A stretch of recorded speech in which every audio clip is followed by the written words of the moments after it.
All right, today we are diving into a classic chemical challenge. Think of it as a kind of molecular heist. We're going to crack the code on a reaction that when you first look at it, seems like it should be completely impossible. Nucleophilic aromatic substitution. So here's the big question, right? How do you actually break into one of the most stable, most secure structures in all of chemistry, that aromatic ring? It's basically a molecular fortress. But, chemists are a bit like master thieves. They've come up with some pretty ingenious plans to get the job done. Okay, first things first, why is this fortress so tough to crack? Well, it all comes down to the incredible stability of the aromatic system. It's this flat, rigid ring of electrons that is just perfectly happy the way it is. It does not want to be disturbed. And you can see exactly why the usual methods just fail. I mean, in a lot of reactions, an attacker, a nucleophile, can just sneak in from behind in what we call a backside attack. But with an aromatic ring? No way. There's zero chance. The ring's flat shape literally blocks the way. On top of that, its own cloud of electrons creates this negatively charged force field that actively pushes away any incoming attacker.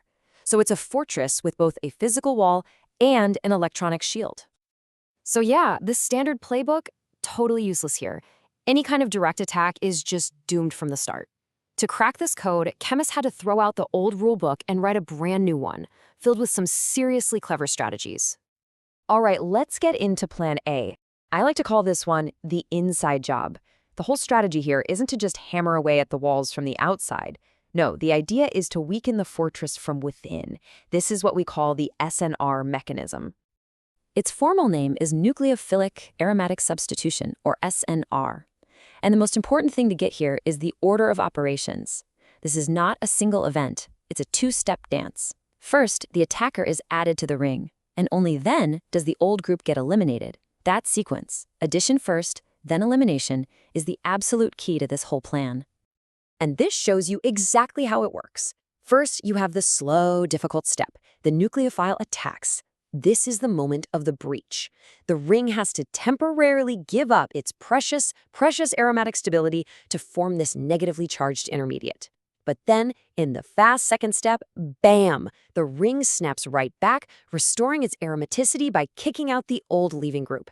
It's a quick, temporary sacrifice for a permanent change. But here's the catch. This inside job only works if you have some collaborators on the inside. The ring needs to be activated by these things called electron withdrawing groups. Think of them like little vacuums that pull electron density away from the ring, weakening its electronic shield and helping to stabilize the breach. And of course, you need a really determined attacker, a strong nucleophile, to make that first move. So what happens if you can't activate the ring? What if you don't have those inside collaborators? Well, that brings us to plan B, the Great Escape. This one is way rarer, and it relies on a pretty extraordinary event, not so much on careful planning. Now, normally this plan is a complete non-starter. The whole idea is for the group you want to replace to just leave on its own first. But the bond holding it to the ring is incredibly strong.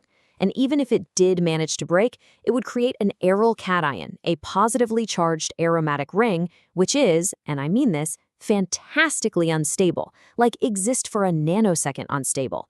It's a chemical dead end. Unless your leaving group isn't just a good leaving group. What if it's the world's best leaving group? Well, say hello to nitrogen gas, N2. When you have something called an aronadiazonium salt, that N2 group is so incredibly desperate to leave and become super stable nitrogen gas that it will do the impossible. It just blasts off with so much force that it makes that great escape plan work, just for a fleeting moment. And here is the really cool thing about this plan. Because the whole driving force is the leaving group's overwhelming desire to escape, you don't need any of those activating groups on the ring. The escape is so powerful on its own, it completely makes up for the ring's natural stability.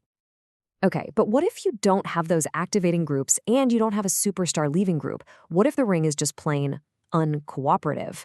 Well, for that, you need Plan C, the most extreme, the most bizarre strategy of them all, the benzene detour. This plan is what you pull out for desperate times. You use it when the ring is unactivated and nothing else is working. And this one doesn't rely on any kind of subtlety, it relies on pure, unadulterated brute force. We're talking extremely strong bases like sodium amide, usually at really high temperatures. This is the chemical equivalent of just blowing the doors clean off the hinges. And get this, the mechanism is completely backward from plan A. This is an elimination addition. First, that super strong base comes in and literally rips a proton and the leaving group off the ring, forcing it to form a temporary triple bond. Only after all that chaos does the nucleophile finally come in and add to the ring. It's a totally different sequence of events. So let's just take a second to appreciate this benzene intermediate. This thing is absolutely wild. A triple bond is supposed to be linear, 180 degrees. But here it's being bent and forced into the 120-degree angle of a benzene ring. That creates an unbelievable amount of strain, making this molecule so incredibly reactive it's practically begging to be attacked by anything it can find. So a molecule this strange, this fleeting, it honestly sounds like something out of science fiction. How on earth do chemists actually know that it's real, that it really exists? Well, the proof, as they say, is in the pudding, or, in this case, the product. It's a phenomenon called syn substitution. What chemists found was that the incoming attacker doesn't just replace the leaving group, sometimes it attaches to the carbon right next door. And that discovery is the smoking gun. It proves there had to have been a symmetrical intermediate, our benzene, where both ends of that bizarre triple bond were equally open to attack. There's just no other way to explain it. So, to recap, if you want to pull off the benzene detour, you need 3 things. 1, a super strong base to kick off the chaos. 2, a hydrogen atom right next to your leaving group for that base to rip off.